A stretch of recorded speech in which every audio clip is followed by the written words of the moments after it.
It's 3 a.m. Inside Buckingham Palace, a chambermaid freezes in her trembling hands. A letter addressed to the Queen, but she's not delivering it. She's photographing it. By dawn, 14 royal servants will be arrested. Their crime? Selling the monarchy's darkest secrets to the highest bidder. This is the true story of the greatest security breach in royal history, and how it almost destroyed the crown from within. Before we dive into this story, you need to understand something about Buckingham Palace in the 1950s. This wasn't just a building. It was a fortress of secrets. Every letter, every conversation, every whispered piece of gossip could topple governments, destroy reputations, or start wars. And the people who had access to all of it? The servants. The invisible army of maids, valets, cooks, and footmen who saw everything, heard everything, and were trusted with everything. Until 14 of them decided trust wasn't enough. This story has everything. Betrayal that cuts deep, a conspiracy that grows like cancer, and a final act of revenge that shocks even Scotland Yard. It follows the classic pattern of tragedy, ordinary people pushed to the edge, making one bad choice that spirals into catastrophe. So buckle up, this is going to be a wild ride. Let's go back to where it all started, 1951, post-war Britain. The country is barely standing. Bombs have left London scarred. Food is still rationed 6 years after the war ended. Families are stuffed into cramped apartments with no heating. People are angry, hungry, and tired of watching the rich live like nothing ever happened. And nowhere is that contrast more obvious than Buckingham Palace. Inside those golden gates, life continues as if the war never touched them.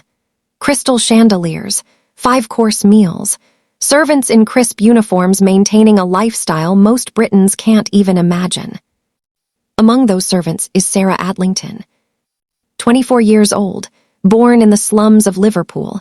Her father died in the war. Her mother is dying slowly of tuberculosis in a charity hospital that smells like bleach and despair. Sarah sends every penny she can home, but it's never enough. The medicine her mother needs. It costs more than Sarah makes in 3 months. So when Sarah stands in the king's private study one February morning, dusting the furniture like she does every day, and she sees a letter, royal seal unbroken, half hidden under a stack of papers, something inside her breaks. She knows she shouldn't touch it. She knows the rules, but her mother's cough echoes in her mind. The debt collector's letters pile up in her tiny room. Her hands shake as she picks it up. It's from Winston Churchill. Classified, military intelligence, troop movements in Malaysia, political strategies that could shift the balance of power in Southeast Asia. Sarah doesn't read it all. She doesn't need to. She just needs to photograph it. She pulls out a small camera, bought from a pawn shop with money she borrowed from a loan shark, and clicks. 3 photos, that's all it takes. 2 days later, she meets a man in a dark pub near Piccadilly. He calls himself Mr. Davies, though she knows that's not his real name. He works for a newspaper, or maybe Soviet intelligence. She doesn't ask. He hands her an envelope. Inside, £200. More money than she's ever seen in her life. Sarah Adlington has just become a spy. Now, here's where the story gets really dark. Sarah tries to stop. She tells herself it was a one-time thing. She paid off her mother's medical bills. She's done. But then Mr. Davies shows up at her door 3 weeks later. "We need more," he says simply. Sarah tries to refuse, but Mr. Davies smiles, a cold, calculated smile, and mentions her name, her address, her mother's hospital. "It would be such a shame," he says, "if certain people found out what you've already done." Sarah realizes the trap she's in. She's not just a spy now, she's a criminal, and the only way forward is deeper in. So she starts recruiting. She knows she can't do this alone. The palace is too big, the secrets too scattered. She needs help. And she knows exactly who to approach, other servants who are just as desperate, just as trapped, just as angry at a system that uses them. First, there's James Hartley, the king's personal valet. 42 years old, widowed, raising 3 kids on wages that barely cover rent. He dresses the king every morning in suits worth more than James will earn in a lifetime. When Sarah approaches him in the servants' corridor, she doesn't need to say much. "What if I told you?" she whispers. "There's a way to make real money, enough to actually change your life." James hesitates for exactly 3 seconds. "I'm listening." Next is Margaret Poole, head cook, a woman who creates feasts for royalty while her own children eat porridge for dinner. When Sarah shows her the envelope of cash, Margaret's eyes fill with tears. "How?" she asks. "Access," Sarah says. "That's all they want. You see the guest lists, you hear the conversations, you photograph what matters." One by one, the network grows. Thomas Bellamy, a footman with gambling debts that'll get him killed if he doesn't pay. Elizabeth Moore, a housemaid whose husband was injured in the war and can't work. By spring of 1951, there are 14 of them. 14 royal servants, all selling secrets, all trapped in a conspiracy that's spinning out of control. They develop a system. Bathroom breaks become photography sessions. Dropped papers are quickly memorized. Conversations overheard while serving tea are recorded in hidden notebooks. The information flows out like water through cracks. Military strategies, diplomatic cables, private conversations between the king and his advisors, even personal scandals involving members of the royal family. And the money flows in, hundreds of pounds, thousands, enough that these servants, invisible their whole lives, suddenly have savings accounts, new clothes, hope. But here's the thing about secrets. They have weight, and the more you carry, the heavier they get. If you're hooked by this story of betrayal and desperation, hit that like button. And drop a comment. Do you think these servants were villains or victims? I'm curious what you think. Summer 1951. Everything is running smoothly, too smoothly. The network has been operating for 5 months without a single close call. The servants are careful, professional. They've even started to feel safe. That's when Margaret makes the mistake. She's photographing a letter from the Prime Minister, something about nuclear weapons testing, when a senior butler walks into the room unexpectedly. Margaret fumbles, drops the camera. It clatters on the marble floor. The butler stares at her, then at the camera, then at the letter in her hands. For 5 agonizing seconds, nobody moves. Then Margaret does something desperate. She pulls out an envelope, thick with cash, and holds it out to him. "Please," she whispers, "I have children." The butler is Arthur Pennington, 60 years old, served the royal family for 40 years, a man who believes in duty, honor, and the crown above all else. He looks at the money. He looks at Margaret's terrified face. And he takes the envelope. "You have 24 hours, he says quietly, "to finish whatever you're doing. Then I'm reporting all of you." Margaret runs to Sarah. Sarah panics and calls an emergency meeting in the palace basement after midnight. 14 terrified servants crowd into a storage room surrounded by centuries-old furniture covered in dust sheets. "He's going to turn us in," Margaret sobs. "We're finished."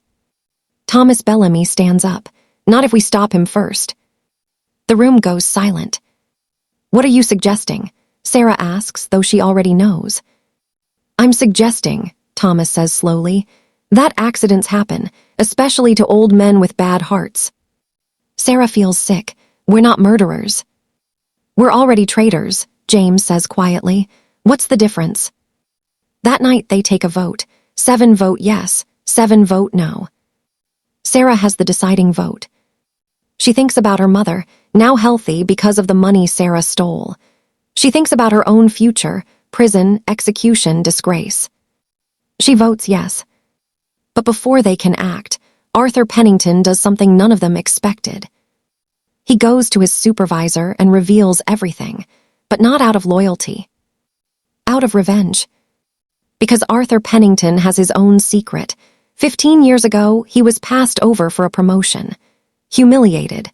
Forced to train the man who got the job he deserved. He's been bitter ever since, watching less qualified people rise while he stagnated. This is his chance to watch the whole system burn. He doesn't just report Margaret. He reports all 14 servants. He hands over names, evidence, a complete list of everything that's been stolen. But here's the twist. Arthur doesn't give this information to Scotland Yard. He gives it to a reporter at the Times. He wants it public, scandalous, humiliating for the Crown. Within 48 hours, the story breaks. The headline hits newspapers across Britain like a bomb. Palace servants caught selling Crown secrets 14 ARRESTED in espionage scandal. The public goes absolutely insane. Working-class Britons are divided. Some call the servants traitors who deserve execution. Others call them heroes, ordinary people fighting back against a system that exploited them. Parliament demands answers. Scotland Yard launches a massive investigation. MI5 gets involved because some of the leaked documents reached Soviet hands. The 14 servants are arrested in a coordinated dawn raid. Sarah is dragged from her bed in handcuffs while her neighbors watch from their windows. The interrogations are brutal. Each servant is isolated, told that the others have already confessed, offered deals if they provide more names. The pressure is designed to break them. And it works. James cracks first, giving up the journalist contacts. Margaret reveals how the money was split.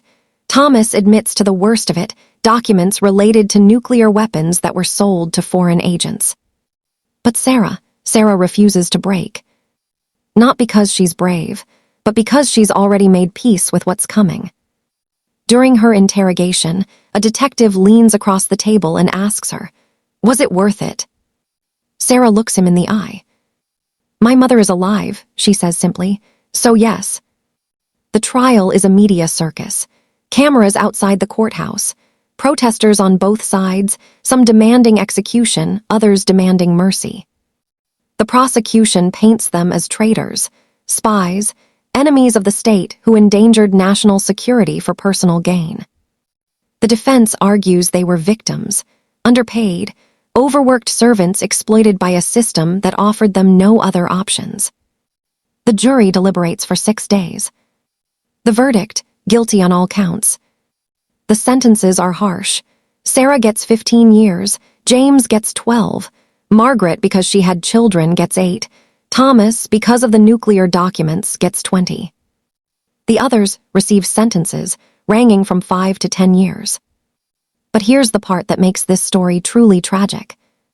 While the servants go to prison, the real mastermind walks free. Mr. Davies, the journalist, the handler, the man who recruited Sarah and orchestrated everything, disappears, vanishes into thin air. Scotland Yard searches for him for years but never finds him. Years later, declassified documents reveal he was a Soviet intelligence officer using a false identity. He returned to Moscow, received a medal, and lived comfortably for the rest of his life. The people he used as pawns, they rotted in British prisons. Sarah serves 11 years before being released on parole in 1962. She's 35 years old, but she looks 50. Prison has hollowed her out. Her mother died while she was locked up. Sarah wasn't allowed to attend the funeral. She tries to rebuild her life, but it's impossible. No one will hire her. Former friends won't speak to her. She's a national disgrace, a traitor, a cautionary tale. She ends up working in a factory, making half what she used to earn, living in a tiny flat in East London. In 1978, a journalist tracks her down for an interview. By then, Sarah is 61, gray-haired, worn down by life. The journalist asks her, "Do you regret it?" Sarah is quiet for a long time. "Every single day," she finally says, "but I also regret that the system that pushed me to that choice faced no consequences. The Crown lost some secrets. I lost my entire life." She dies in 1991, alone in that same flat, largely forgotten by history. The other servants? Similar stories. James died of a heart attack in prison. Margaret was released but never saw her children again. They'd been adopted while she was locked up. Thomas served his full sentence and died bitter and broken. As for Buckingham Palace, security was overhauled completely. Background checks became intense. Servants were watched constantly. Trust was replaced with surveillance. But here's the real legacy of this story. It exposed something the monarchy didn't want anyone to see. The invisible people who keep power structures running are often the most vulnerable, the most desperate, and the most dangerous when pushed too far.